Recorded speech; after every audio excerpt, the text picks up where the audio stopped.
Hellsfire. She's coming.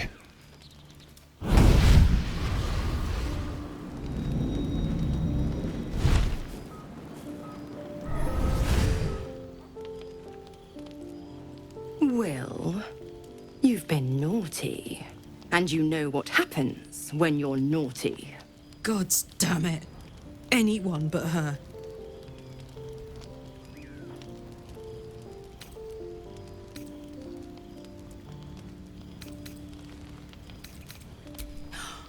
Will, you absolute stinker.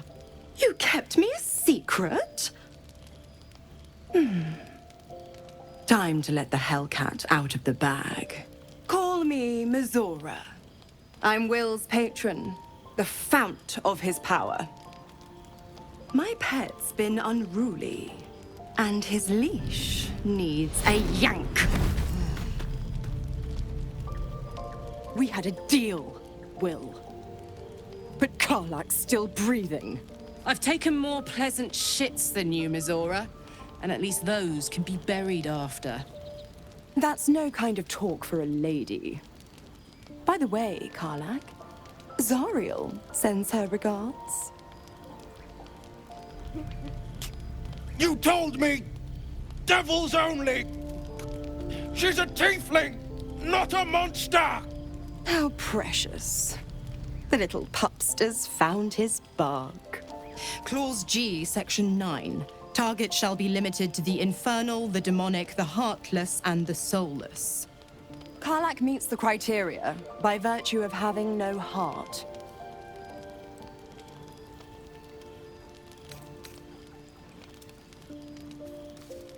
Don't you worry. That ship has long sailed the Styx. But a defiant pup must still pay his price. To wit,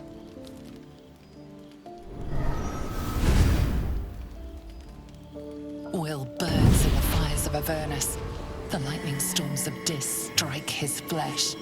His soul passes through each layer of the hells, gaining their essence and their torment.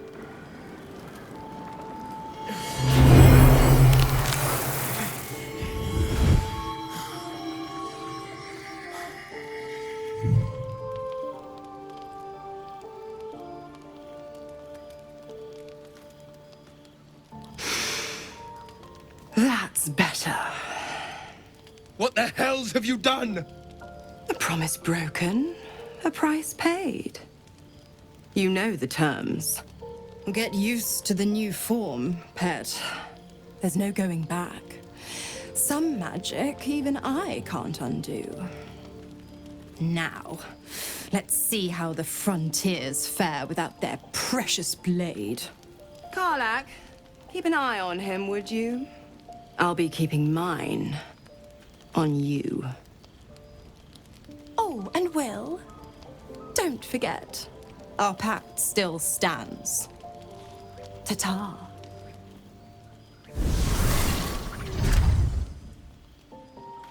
Gods damn her, straight back to the hells. Just look at me. I did what was right, and Mizora made me pay for it. I'd be hunting devils and demons, she said.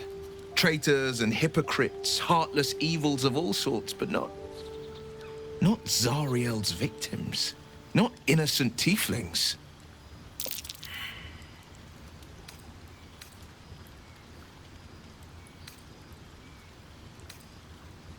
All these years. You'd think it's a lesson I'd have well learned. It's Mizora who grants me the power to conjure armor and cast eldritch blasts. Before I was infected, I could even call hell beasts and summon festering clouds. But I promise you, every thrust of my blade and every flame I sparked was for the good of the coast.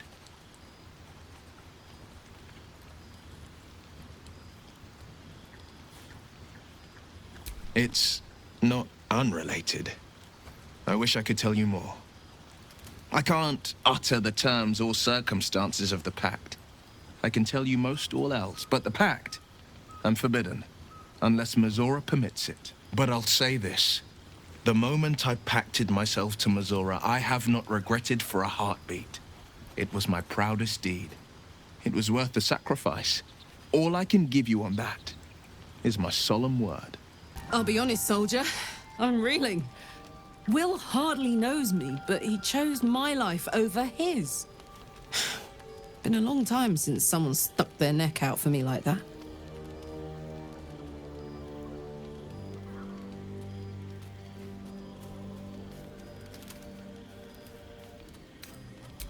Gobsmacked, really. But grateful. Really grateful. I could learn a thing or two from a man like that. Hopefully we won't turn into mind flayers first.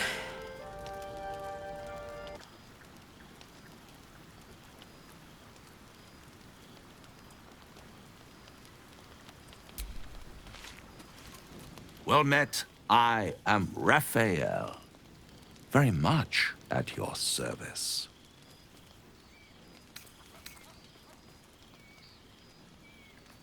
Why, I never. You're paranoid, aren't you?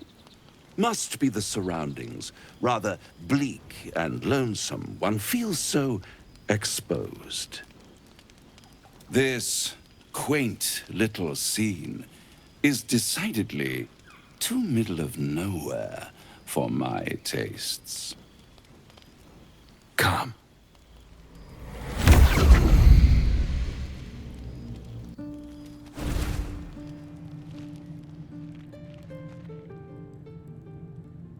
There, middle of somewhere.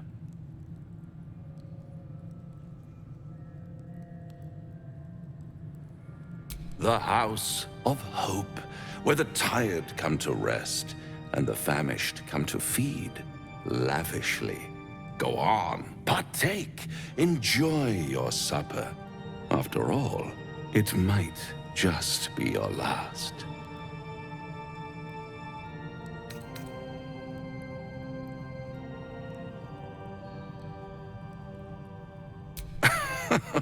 Are you not entertained?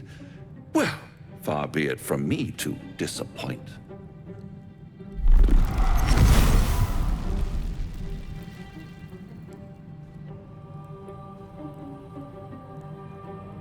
What's better than a devil you don't know? A devil you do. Am I a friend? Potentially. An adversary? Conceivably. But a savior? That's for certain.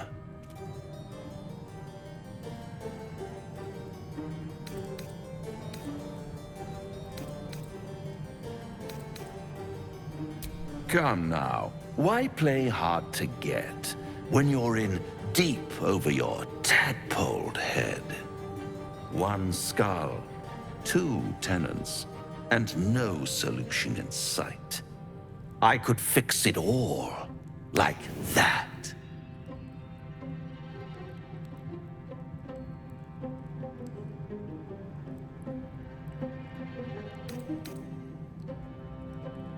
And what is madness but a denial of reality? Still, I have a feeling you'll change your mind before it's changed for you. Try to cure yourself, shop around, beg, borrow, and steal. Exhaust every possibility until none are left. And when hope has been whittled down to the very marrow of despair, that's when you'll come knocking on my door. Hope. Such a tease.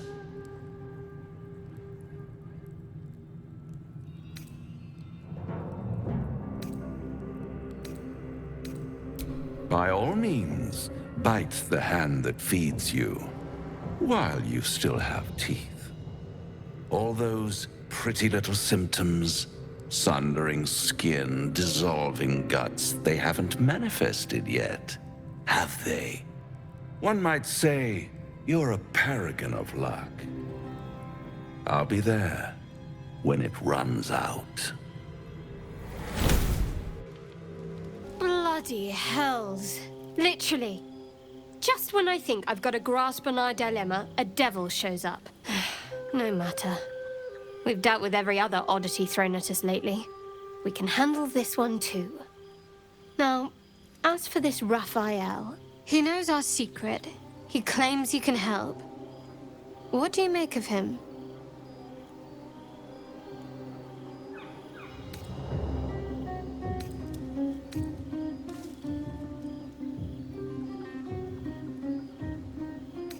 No doubts at all. He seemed powerful and very knowledgeable about our problem. Not the worst prospect we've stumbled across. As long as you can look past what he is.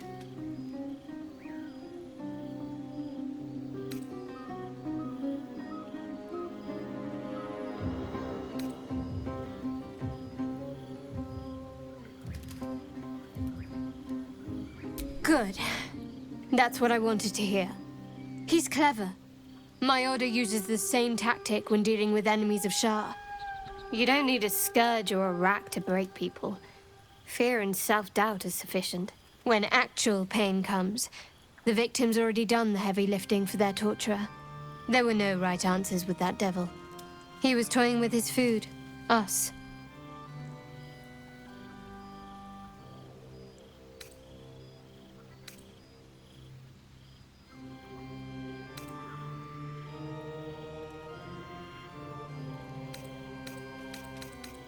Perhaps you didn't. See? Sowing doubt is an old trick. Watch out for it. And for Raphael.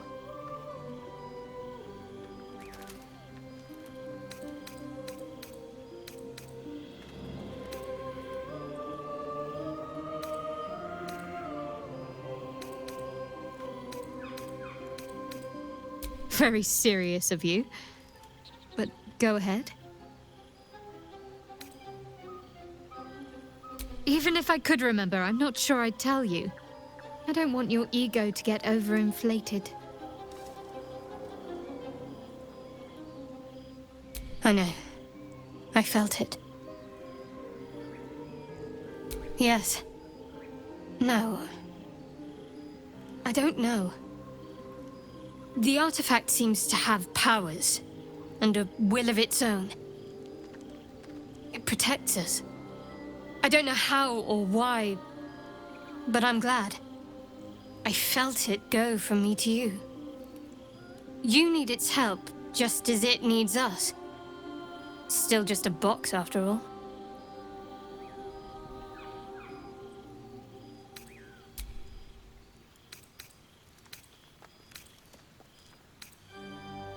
The Devil with the Silver Tongue. An old fairy tale my father read to me. The kind with a hero, a villain, and a moral. A farmer made a deal with the devil, so the story goes. In exchange for the farmer's dearest fruit, the devil granted him a bottomless coin purse. The farmer's dearest fruit, naturally, was no apple nor peach, but his beloved daughter. We can learn a lot from fairy tales, don't you think?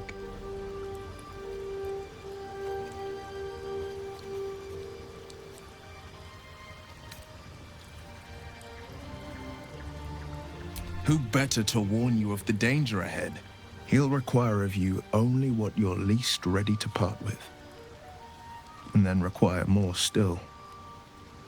You might think you'd give up anything for a cure, but the devil won't take just anything. He'll take everything.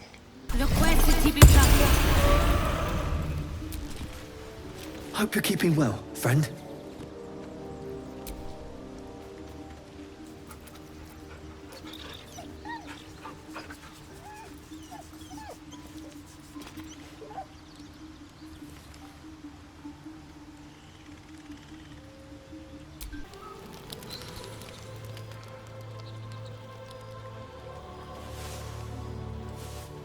Wait.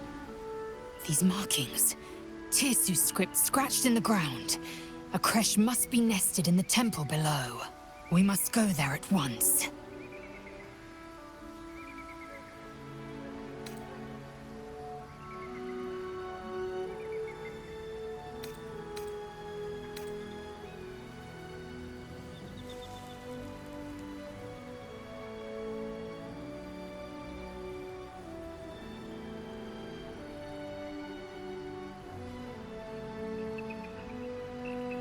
Very well. You may lead. But if we stray too far that our chance is lost, I'll make my way there alone. A friendly face. Oh, you are a sweet, sweet blessing, my dear. You know, I've had nothing but trouble all day. I've been accosted, chased, insulted. Look over there. Do you see that wretched little hive?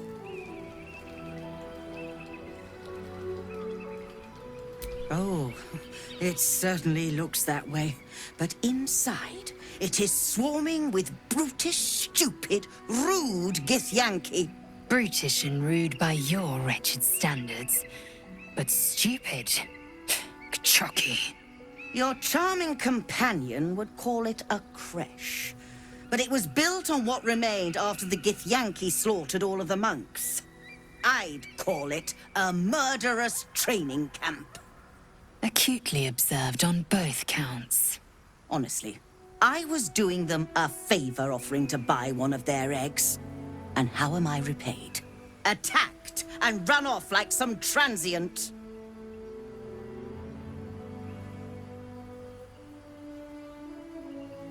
What? No, of course not. I was merely... well... Look, it's just an egg. The Society of Brilliance asked me to acquire one of their roe so they can incubate it and, once it hatches, raise the spawn in their tradition. Please, do enlighten me. What is this tradition? The Society believes a Githyanki raised in a peaceful, nurturing environment can overcome its violent nature. I'm sure your friend would agree. A Githyanki is as likely to forsake its violent nature as a gnome is to fly.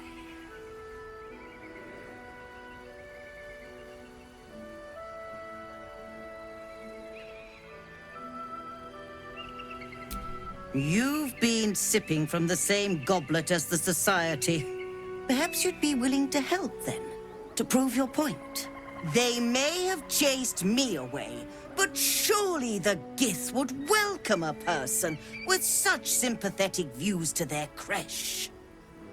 And once inside, you could simply purloin an egg. Steal one of Gith's own.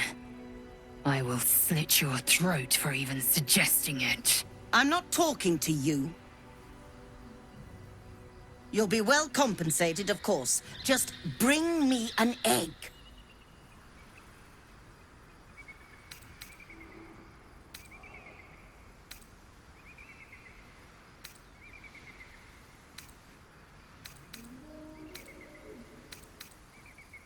I should hope so. When adventure calls, I am always thoroughly prepared. Take a look. Now, I believe you have places to be. Have you given any more thought to the retrieval of that Githyanki egg?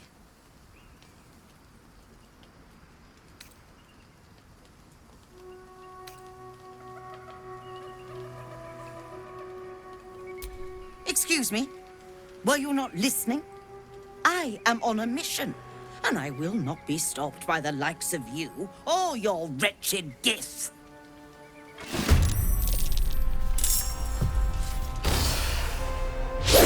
That won't work.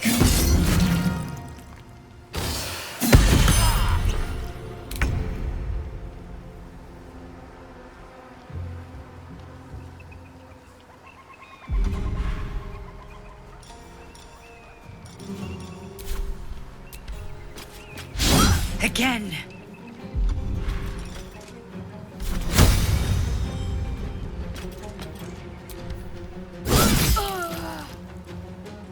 Can't even catch my breath.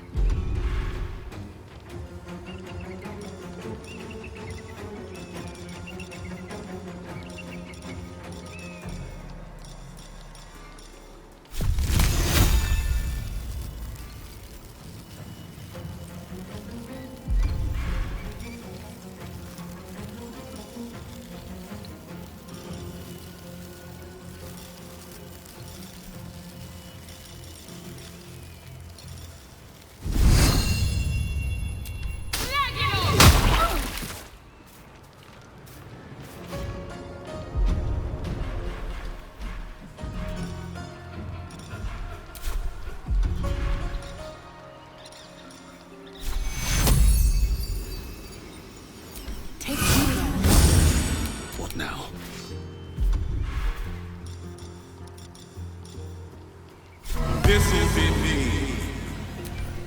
Threadbare chin-blacking. My turn.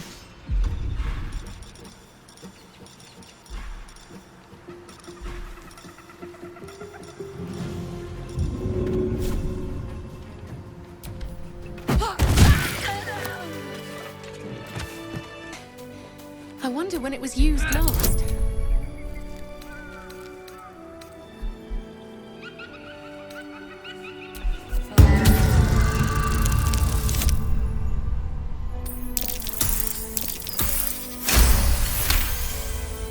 Must have been out of use for a long old time. Let's get going.